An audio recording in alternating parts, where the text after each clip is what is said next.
আপনি কি জানেন একটি পেঁচার পাকা ভেঙে দিলেও সে আপনাকে তার গোপন বিষয়গুলো কখনোই বলবে না।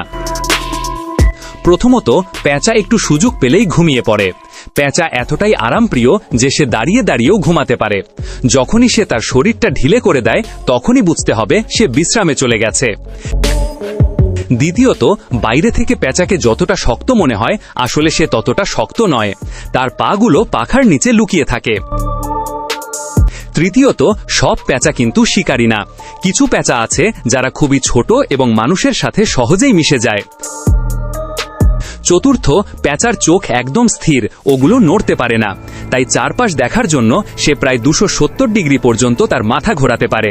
আর সবচেয়ে মজার বিষয় হলো পেঁচার সবকিছু দেখার জন্য সব সময় কৌতূহল থাকে। আপনি যদি তার চোখ ঢেকে দেন তবুও সে সামনে কি হচ্ছে সেটা দেখার চেষ্টা করবে।